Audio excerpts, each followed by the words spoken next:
Hello everyone, welcome to Groups Adda YouTube channel. This is Riyaz. So railway recruitment board అయితే నిరుద్యోగులకు ఒక మంచి శుభవార్త అయితే చెప్పింది. సో 2570 జేఈ పోస్టుల భర్తీకి ఒక షార్ట్ నోటీస్ అనేది రిలీజ్ చేయడం జరిగింది. సో దీనికి సంబంధించి ఏజ్ ఎలా ఉండాలి అండ్ ఎడ్యుకేషనల్ క్వాలిఫికేషన్స్ ఏంటి అండ్ డిఫరెంట్ డిపార్ట్మెంట్స్కి సిలబస్ ఏందో ఈ వీడియోలో మనం చూద్దాం.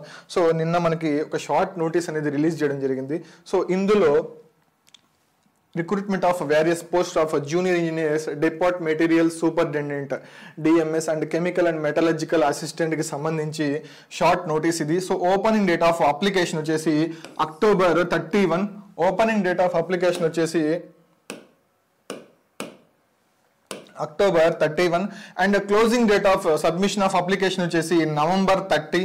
Okay, so junior engineer, depot material superintendent and chemical and metallurgical అసిస్టెంట్కి salary junior in 35,400 and age వచ్చేసి 18 to 33. ఓకే, ఇంతకు ముందు అయితే 2024లో అయితే ఏజ్ 18 to 36 అయితే ఉండేది. బట్ డ్యూ టు కోవిడ్ వల్ల సో వాళ్ళు ఏజ్ అనేది మ్యాక్సిమం 36కి అయితే పెట్టడం జరిగింది. బట్ ఇప్పుడు వాళ్ళు ఏజ్ని అయితే తగ్గించారు, మ్యాక్సిమం ఏజ్ని 18 to 33 ఇయర్స్ అయితే వాళ్ళు షార్ట్ నోటీస్లో ఇవ్వడం జరిగింది. సో త్వరలో అయితే డీటెయిల్ నోటిఫికేషన్ కూడా వస్తుంది. ఈ దీంట్లో మాత్రం 18 to 33 ఇయర్స్ అయితే వాళ్ళు ఇచ్చారు. సో వ్యాకెన్సీస్ వచ్చేసి 2570 vacancies. Next and age relaxation for SC ఎస్టీకి అయితే 5 years అండ్ ఓబీసీ వాళ్ళకైతే 3 years and different persons with benchmark disability వాళ్ళకైతే అండ్ యూఆర్ అండ్ ఈడబ్ల్యూఎస్కి 10 years, ఓబీసీకి 13 years, ఎస్సీ ఎస్టీకి అయితే 15 years. సో నెక్స్ట్ చూద్దాం. సో క్వాలిఫికేషన్ ఏంటి, సో ఈ పోస్ట్కి వివిధ క్వాలిఫికేషన్స్ ఏంటి. సో 3 years డిప్లొమా ఇంజనీరింగ్ చేసి ఉండాలి. సో డిప్లొమా చేసున్నా ఓకే, లేదా bachelors degree in engineering okay. So bachelors degree చేసినా ఓకే, సో బీటెక్ చేసినా ఓకే, లేదా డిప్లొమా చేసినా ఓకే. సో ఇద్దరు అయితే అర్హులు ఈ పోస్టులకి, ఓకేనా. So mechanical and allied engineering సంబంధించి బేసిక్ స్ట్రీమ్స్ వచ్చేసి ఎనీ సబ్ స్ట్రీమ్ ఇందులో ఏదో ఒకటి అయితే మనం చేసి ఉండాలి. అది వచ్చేసి మెకానికల్ ఇంజనీరింగ్ లేదా production engineering, automobile engineering, manufacturing engineering, mechatronics engineering, industrial engineering, machining engineering, tools and machining engineering, tools and die making engineering. So ఈ సబ్ స్ట్రీమ్స్లో combination of any sub stream of basic streams of above disciplines. So any sub stream అయితే చేసి ఉండాలి mechanical and allied ఇంజనీరింగ్కి సంబంధించి. So అలాగే electrical and allied ఇంజనీరింగ్కి సంబంధించి electrical engineering, combination of any sub stream of basic streams of electrical engineering. అలాగే electronics and allied engineering వాళ్ళు, so electronics engineering చేసిన వాళ్ళు అప్లై చేసుకోవచ్చు. అండ్ అలాగే ఇన్స్ట్రుమెంటేషన్ అండ్ కంట్రోల్ ఇంజనీరింగ్ వాళ్ళు, కమ్యూనికేషన్ ఇంజనీరింగ్ వాళ్ళు, computer science and engineering వాళ్ళు కూడా ఈ కేటగిరీలోకే వచ్చారు. So computer engineering, computer science, information technology, so ఇందులో ఏదో ఒక కాంబినేషన్లో సబ్ స్ట్రీమ్లో చేస్తుంటే సో వాళ్ళు ఎలక్ట్రానిక్స్ అండ్ అలైడ్ ఇంజనీరింగ్ పోస్ట్కి అయితే అప్లై చేసుకోవచ్చు. So civil engineering, so combination of any stream. So BSc in civil engineering of 3 years duration. So BSc civil ఇంజనీర్లో 3 years డ్యూరేషన్లో ఎవరైతే చేస్తుంటారో సో వాళ్ళు కూడా సివిల్ అండ్ అలైడ్ ఇంజనీరింగ్ పోస్ట్కి అయితే అప్లై చేసుకోవచ్చు. అలాగే CMA, so chemical and metallurgical assistant పోస్ట్కి అయితే ఎడ్యుకేషనల్ క్వాలిఫికేషన్ వచ్చేసి బీఎస్సీ కెమిస్ట్రీ అండ్ ఫిజిక్స్ అయితే ఉండాలి. సో బీఎస్సీ చేసి ఉండాలి. సో అందులో కెమిస్ట్రీ అండ్ ఫిజిక్స్ అయితే ఉండాలి. అలాగే కెమికల్ అండ్ మెటలర్జికల్ సూపర్వైజర్కి సంబంధించి డిగ్రీ చేసి ఉండాలి or its equivalent. So degree లేదా its equivalent in chemical technology. So degree కూడా కెమికల్ టెక్నాలజీలో అయితే చేసి ఉండాలి, లేదా equivalent chemical technology from a recognised in chemical టెక్నాలజీకి సరిపడా ఈక్వలెంట్ అయినా మనకి చేసి ఉండాలి. సో అందులో institution covering any one of more of the following fields, but అది కవర్ చేసి ఉండాలి. So any one of the following fields అయితే ఆ డిగ్రీలో ఉండాలి. సో ఏంటంటే petroleum products, paints and corrosion prevention, polymers, knowledge of any computer knowledge will be essential. So అలాగే degree or its equivalent in metallurgical engineering from a recognised university, knowledge of any computer language. So డిగ్రీలోని లేదా దానికి సరిపడా equivalent metallurgical ఇంజనీరింగ్లో అయితే ఇక్కడ చేసి ఉండాలి. సో వాళ్ళు ఈ కెమికల్ అండ్ మెటలర్జికల్ సూపర్వైజర్ పోస్ట్కి అయితే ఎలిజిబుల్. సో నెక్స్ట్ చూద్దాం. ఇందులో ఎన్ని స్టేజెస్ ఉన్నాయి. సో మనకి ఆర్ఆర్బి జేఈ ప్రాసెస్లో అయితే 2 స్టేజెస్ ఉన్నాయి ఎగ్జామ్ అయితే. సో ఫస్ట్ స్టేజ్ వచ్చేసి CBT1 అండ్ సెకండ్ స్టేజ్ వచ్చేసి CBT2. సో థర్డ్ వచ్చేసి డాక్యుమెంట్ వెరిఫికేషన్, ఫోర్త్ వచ్చేసి మెడికల్ ఎగ్జామినేషన్. సో వీటి గురించి అయితే ఫస్ట్ స్టేజ్ CBT1 గురించి అయితే మనం తెలుసుకున్నాం. సో CBT1లో సో ఈ common for all notified post, so అన్ని పోస్టులకి ఈ CBT1 అయితే సేమ్. సో ఇందులో సిలబస్లో కానీ ఏం మార్పులు అయితే ఉండవు. సో డ్యూరేషన్ వచ్చేసి 90 minutes, 120 minutes for eligible PWD క్యాండిడేట్స్కి అయితే 120 minutes. నెంబర్ ఆఫ్ క్వశ్చన్స్ వచ్చేసి 100 questions. సో ఆ తర్వాత వీళ్ళు ఇక్కడ ఏం చెప్పారంటే the first stage CBT is of a screening nature and the standard of questions for the CBT will be general in confirmative with the education standards. So మీ education స్టాండర్డ్స్కి సరిపడా స్టాండర్డ్ని అయితే మేము ఇక్కడ CBT1లో అయితే అక్కడ నుంచి సంబంధించి క్వశ్చన్స్ అయితే ఇస్తామని చెప్పి వాళ్ళు క్లియర్గా మెన్షన్ చేశారు. But stage 1 CBT2 is the screening nature. So ఈ CBT1కి వచ్చే మార్క్స్ డిసైడ్ చేసుకొని CBT2కి అలో చేయడం జరగద్ది. సో ఈ CBT1 మార్క్స్ లాస్ట్ మెరిట్ లిస్ట్లో అయితే కలపరు, యాడ్ చేయరు. సో ఈ marks just screening for CBT2 అంతే. సో ఈ మార్క్స్ అనేది CBT1 మార్క్స్ అనేవి లాస్ట్ మెరిట్ లిస్ట్ అయితే కలపరు. ఓకే, సో సిలబస్ వచ్చేసి mathematics and general intelligence and reasoning, general awareness, general science. General సైన్స్లో physics, chemistry and life sciences up to 10th standard CBSE syllabus వరకే. So physics, chemistry and life sciences మీద questions అయితే అడుగుతారు. ఓకేనా.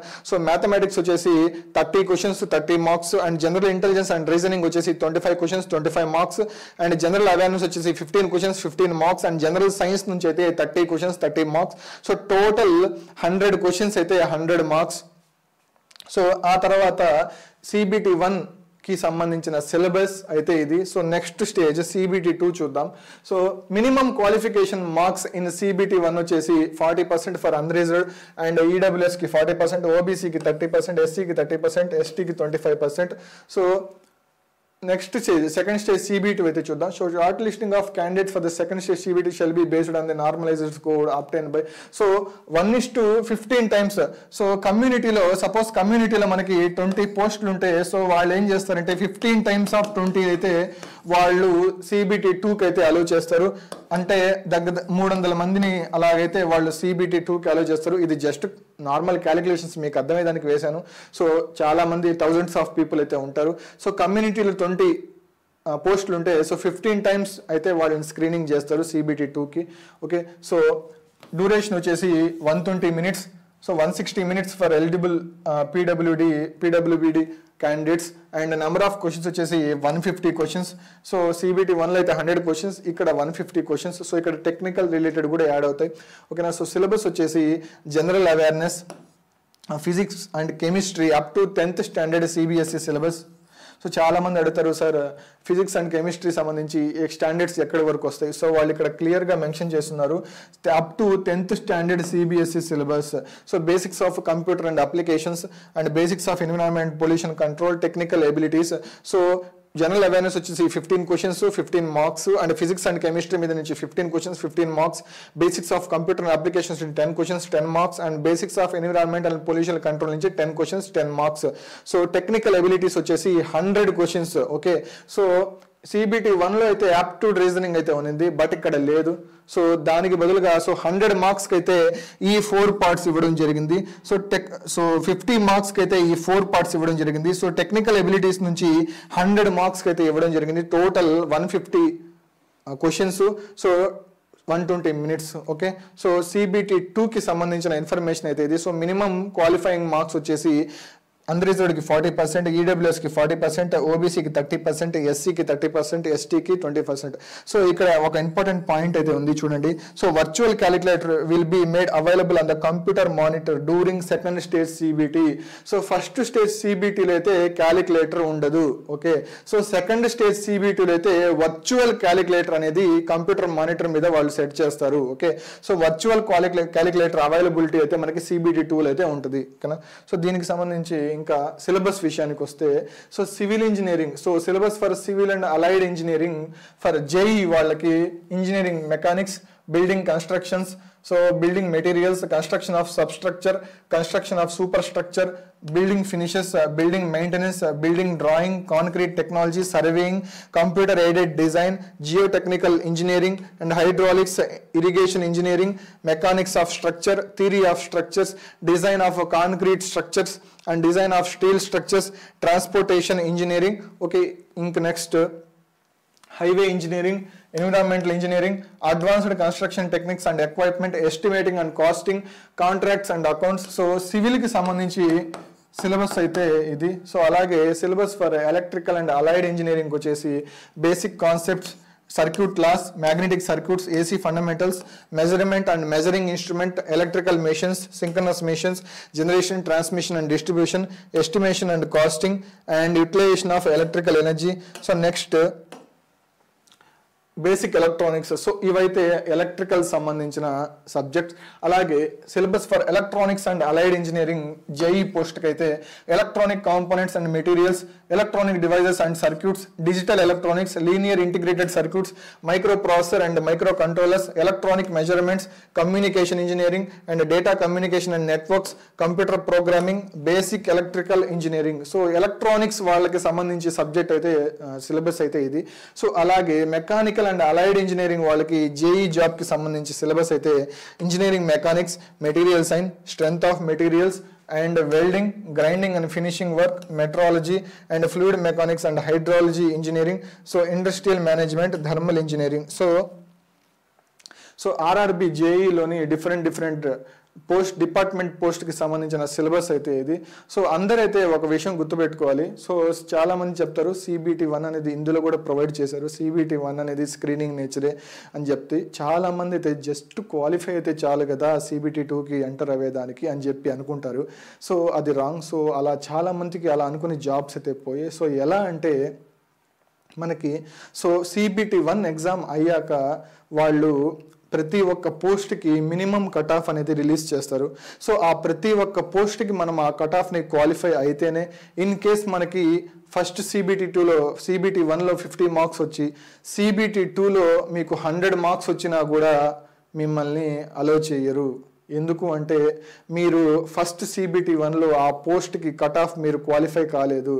Either మీరు CBT2కి qualify అయినా no problem, అది కాదు. సో లాస్ట్లో వాళ్ళు పోస్ట్కి సంబంధించిన కట్ ఆఫ్ అయితే రిలీజ్ చేస్తారు. డిఫరెంట్ సపోజ్ ట్రాక్ మిషన్ పోస్ట్కి ఇంత కట్ ఆఫ్ అండ్ డిఫరెంట్ వాటికైతే ఇంత కట్ ఆఫ్, పీవే బ్రిడ్జ్ వాటికైతే ఇంత కట్ ఆఫ్ అని చెప్పి రిలీజ్ చేస్తారు.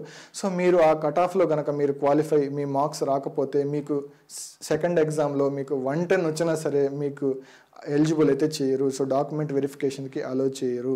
సో మీరు ఫస్ట్ ఎగ్జామ్లో మినిమం 70+ అయితే తెచ్చుకోండి. సో ప్రతి ఒక్క పోస్ట్కి అయితే క్వాలిఫై అవుతారు. సో CBT2లో అయితే కన్ఫామ్గా 100+ అయితే తెచ్చుకోండి. సో జాబ్ అనేది గ్యారంటీ మీ చేతిలో అయితే ఉంటుంది. అండ్ డాక్యుమెంట్ వెరిఫికేషన్ అందరికీ తెలిసిందే. So next medical standards. So medical standards only for medical standards ఆర్ఆర్బీకి సంబంధించి నేను ఇంకో వీడియో అయితే చేస్తాను. So all the best. అందరైతే మీ ప్రిపరేషన్ వెంటనే స్టార్ట్ చేయండి. Thank you.